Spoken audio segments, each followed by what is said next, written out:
Padre Fábio, como lidar com pessoas que nos odeiam? Perdi minha paciência e estou muito aflita com tal situação. Ajude-me.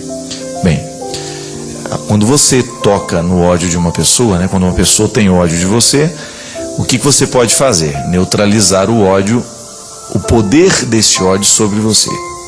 Não é fácil não, minha gente. Porque você lidar o tempo todo com uma pessoa que lhe quer mal é muito difícil. Agora, o melhor jeito não é um caminho muito fácil, porque você vai ter que reaprender a lidar com essa pessoa. O que nos faz sofrer é o jeito atual com que a gente lida com o ódio da pessoa. Eu, por exemplo, tenho algumas situações que eu vejo de perto, né? De pessoas que destroem as suas vidas por causa do ódio do outro. Porque não é capaz de neutralizar. Aquele ódio vai minando o coração da pessoa, e isso é muito diabólico, né? Às vezes uma pessoa está agindo em nome do diabo sem perceber que está. Porque quando a gente odeia, nós estamos trabalhando a partir daquilo que o ser humano tem de pior. O ódio é o que há de pior no ser humano.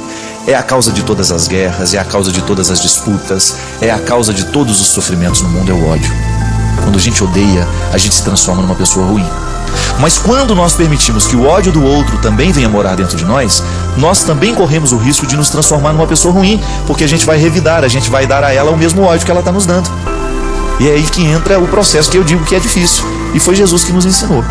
Quando bate numa face, ofereça a outra. Primeira coisa, neutralizar o poder do ódio dessa pessoa é você deixar de dar valor àquilo que ela diz.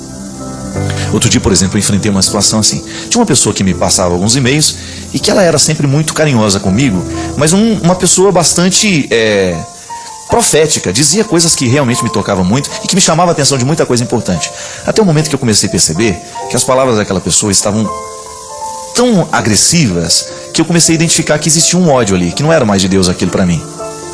Como é que eu pude? Claro, eu comecei a sofrer com aquilo, porque é ruim, não é verdade? Você ler um e-mail ou uma carta de uma pessoa que lhe odeia, e ela demonstra isso nas expressões agressivas, nas expressões chulas, às vezes, até de baixo calão mesmo. O que eu comecei a descobrir?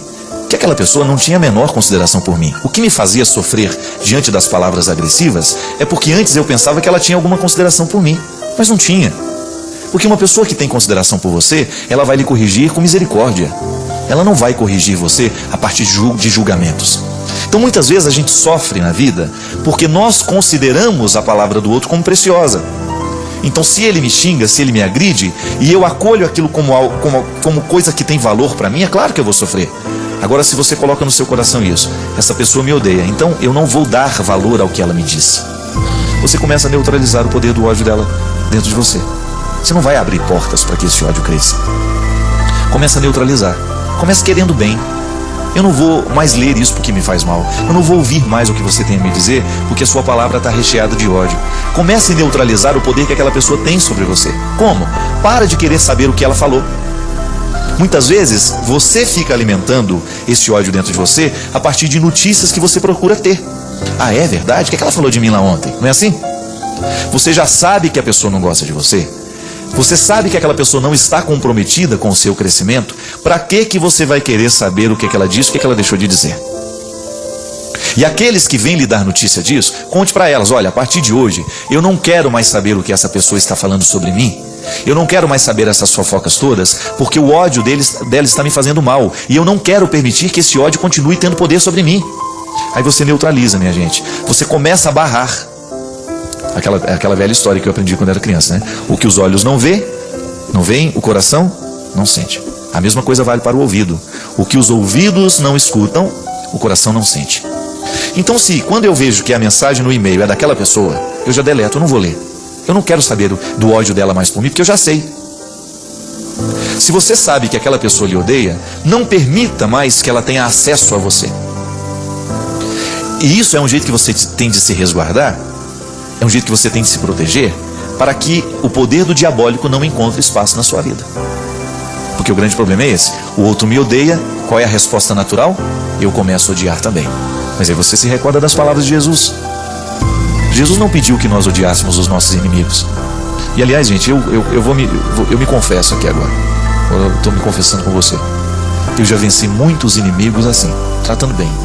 Eu sabia que falava mal de mim, que não gostava de mim, que procurava me prejudicar, mas tudo o que eu podia fazer para ser agradável. Sabe quando encontrava, oi, tudo bem, como vai você? Se houvesse uma situação que eu sabia que eu podia ajudar, eu não pensava duas vezes, ajudava. Por quê? É um jeito que você tem de diminuir o mal do mundo, minha gente. Outro dia mesmo eu vivi uma situação, mas foi num espaço muito curto de tempo. A pessoa fez uma coisa terrível em relação a mim, falou uma coisa horrível de mim, eu fiquei sabendo, fiquei na minha, não tive como me defender, apenas pedi a Deus que me desse paciência naquele momento de contornar o que eu poderia contornar e de esperar o momento. E aí as coisas foram passando, eu me encontrei com essa pessoa e eu percebi que ela estava extremamente sem graça comigo, e ela estava totalmente reservada, fechada, né? Pensando, ele vai me tratar mal porque sabe o que eu fiz, né? E eu fui, cumprimentei, oi, como vai, tudo bem? Aí você pode dizer, padre, você foi falso com a pessoa. Não, não fui falso. Eu já estava pedindo a Deus para trabalhar o meu coração, porque eu não queria. Porque o ódio é igual a uma represa. Se você abre as comportas, minha filha, ele vai inundar muita coisa. Então se eu abro as comportas daquele ódio, se eu reconheci o ódio dele por mim, e eu começo a alimentar isso dentro de mim, isso fica pior. E aí, numa primeira oportunidade, e foi muito interessante, porque não demorou muito, ele precisou de uma coisa que eu poderia resolver para ele. E eu vi que ele ficou sem graça, ele não me pediu. E eu sabia que ele estava precisando de mim. E foi então que eu liguei e falei, aqui, eu fiquei sabendo que você estava precisando disso, e eu tenho condições de lhe ajudar naquela situação. Ô padre, muito obrigado, né? Aliás, eu queria te pedir desculpa. Aí veio aquela história, né? E hoje é uma pessoa que eu conquistei. Não há falsidade mais. Eu não preciso me aproximar com falsidade, não. Foi natural o encontro. E hoje, quando a gente se encontra, eu sinto que ele me acolhe com carinho. Enfim, aquele ódio que existia no início, talvez um ciúme, sei lá o que era aquilo, né? Um mal-estar, que a gente não precisa gostar do outro, né? A gente não é obrigado a gostar do outro, mas a gente não precisa prejudicar o outro também. Simpatia e antipatia é uma coisa que a gente não explica. Eu posso não gostar de você, mas eu vou trabalhar. Se eu não gosto de você, eu vou trabalhar dentro de mim para que eu não faça absolutamente nada que seja contrário a você. Eu não vou lhe prejudicar. Tenho até o direito de dizer, olha, não quero ficar muito próximo, não é uma pessoa que me agrada, não quero ter relacionamento com aquela pessoa. Mas a gente neutraliza o poder do ódio assim, minha filha. Quando você descobre que o ódio, se você permite que ele tenha um poder sobre você, você está estabelecendo um vínculo com a pessoa que lhe odeia. E com a pessoa que a gente odeia, nós não podemos ter vínculos. Porque senão ela começa a ter poder de destruição sobre você. Então, se quer restabelecer a paz dentro do seu coração, neutralize. Pare de querer saber o que ela disse, pare de ler os e-mails, neutralize feche todas as portas, fecha todas as portas que você puder fechar, para que ela não tenha poder de derramar sobre você o ódio que ela sente. E às vezes a gente precisa pensar, minha gente, até na atitude que a gente tem, né? Quantas vezes a gente age a partir do ódio? Uma atitude a partir do ódio é tão danosa, ela faz tão mal para quem recebe. É tão ruim você encontrar uma pessoa que está sendo vítima do ódio. É tão triste você identificar isso. E é triste a gente perceber que muitas vezes nós agimos assim. Eu permito que o ódio venha morar dentro de mim, eu começo a ver o mundo com ódio. O ciúme é uma coisa assim. Quando você tem ciúme de uma determinada situação, se você não administra aquele ciúme, aquilo vai virando inimizade. O outro tem, eu não tenho, eu começo a vê-lo como inimigo. O outro tem acesso àquela situação que eu gostaria de ter, então eu não gosto dele. Pelo amor de Deus. E às vezes essa purificação do coração, ela é tão necessária, né? E ela tem que ser todo dia. Hoje você vai dormir, você sabe muito bem os lixos que você leva para a cama. O perigo de você levar para a cama uma série de lixos, de sentimentos ruins, estragados, que não deveriam ser levados para a cama. E se a gente leva, a gente vai acordar com ele. E aí você acorda com ele, leva ele ao longo do dia, dorme com ele de novo, amanhece com ele, vive, dorme de novo, e você vai alimentando aquele ciclo vicioso. Para quê? O melhor jeito que a gente tem de viver bem é a gente não perdendo tempo com essas coisas ruins mesmo. Pessoas que não vão gostar de você, ou você não vai gostar de muitas pessoas, isso é um processo natural. Você tem simpatia ou não tem pelo outro, não é obrigado a gostar. Mas você tem obrigação cristã de administrar esta antipatia que você sente. Permita que o outro se revele. Não vá com o seu ódio, não ofereça o seu ódio, porque o seu ódio é aquilo que você tem de pior. Quantas pessoas a gente encontra amarguradas mesmo pela vida fora, porque levaram muito a sério o ódio que sente. Aí não pode nada, né? Porque não tem uma coisa que nos destrói mais, que nos impossibilita mais de ir adiante que o ódio. Porque o ódio ele é fruto do diabo mesmo, não tem outro nome para isso. O ódio é diabólico. Uma coisa é você não ser simpático àquela pessoa, né? Outra coisa é você começar a alimentar essa antipatia e transformá-la em ódio. E depois você começar a perceber que você está prejudicando aquela pessoa consciente, mentindo, difamando. Pelo amor de Deus. Às vezes uma pessoa é destruída por causa do ódio de algumas. E a gente esbarra nisso. E a gente fica assustado, né? Como é que uma pessoa pode fazer isso com a outra?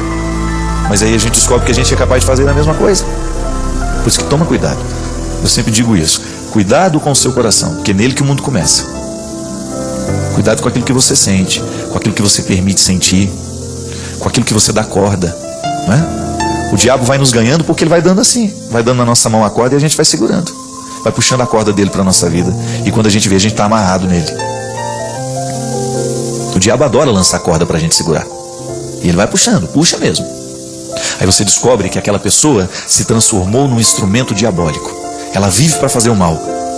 Por quê? Porque foi segurando a corda aos poucos. Ninguém fica ruim da noite para o dia, não, gente. A maldade vai entrando em nós aos poucos, assim como a bondade também. Você vai descobrindo que aos poucos você vai permitindo que uma pequena maldade vai sendo praticada, uma outra, e daqui a pouco você está se transformando numa pessoa ruim. E aí eu pergunto de novo, você acha que é isso que Deus queria de você? Você acha que Deus lhe projetou com toda essa capacidade de amar para você desperdiçar o seu tempo com ódio, com ressentimento, com maldade? Para de prejudicar o outro. Vai viver a sua vida. Vai cuidar das suas coisas. Vai administrar os dons que Deus lhe deu, ao invés de você ficar criticando e querendo o dom do outro. Para de querer mal àquela pessoa. E aí você começa a neutralizar esse poder do ódio. Pare de dar ouvidos aos que te odeiam. A gente só tem que dar ouvido a quem nos ama, minha gente. E como é que você vai identificar a pessoa que nos ama? É aquela que nos corrige para que a gente cresça. É aquela que nos corrige sem nos banalizar. A coisa mais triste que tem neste mundo é alguém banalizar o que você é. Quando alguém coloca em questão, em julgamento, aquilo que é mais sagrado para você. Ela nem lhe conhece e fica banalizando o que você é. Não conhece a sua vida, não esteve do seu lado, não lutou com você, não viu o que você viveu, não sabe nada de você e se sente no direito de lhe julgar. Para que você vai dar ouvidos a uma pessoa dessa? Que lhe encontra só de vez em quando no trabalho, que lhe encontra num outro lugar e já se sente no direito de ter algum parecer sobre você? Neutralize isso, não permita, dê ouvido só a quem lhe ama. Porque quando você dá ouvidos a quem lhe ama de verdade, você está ouvindo a Deus, você está dando ouvidos a Deus. Se você dá ouvidos a quem lhe odeia, você está dando ouvidos ao diabo. Porque Deus manda recados para nós através das pessoas que nos odeiam. O interesse do diabo é provocar o nosso coração para que ele produza o que ele tem de pior: ódio, rancor, ressentimento. O contrário de Deus, que manda recados através de pessoas e diretamente quando nós damos oportunidade a ele, para que a gente produza, através do seu recado, o melhor fruto que nós podemos oferecer ao mundo, que é a nossa capacidade de amar. Amor ágape, aquele que põe a mesa, aquele que recebe o outro, aquele que divide, aquele que é solidário, aquele que olha além da aparência, aquele que descobre o outro na sua verdade mais profunda. E assim, nessa comunhão bonita que Deus nos permite através do amor, a gente tudo pode naquele que nos fortalece. Porque se tem uma coisa que nesse mundo pode verdadeiramente transformar uma pessoa, é quando essa pessoa é amada, quando ela é acolhida, quando ela é orientada para a verdade, que são os caminhos que o amor nos oferece. A verdade, a luz, coisas boas. Então não perca o seu tempo com coisas ruins, não. Para quê? Você tem a oportunidade de fazer coisas boas? Faça. Não faça coisas ruins, não. Se tem oportunidade de falar uma coisa que vai edificar, fale. Mas se for para fazer mal ao outro, não fale. Não leve adiante os comentários maldosos, não leve adiante as coisas ruins que você viu lá no seu trabalho, não. Neutralize o poder do diabo nas pequenas coisas. É assim que a gente vai jogando a corda para ele. Olha, toma que é seu, eu não quero essa corda não. Essa corda que me amarra, não. Eu quero é as asas que me libertam. As asas que Deus coloca em todo homem e em toda mulher que se dispõe a viver o compromisso com ele.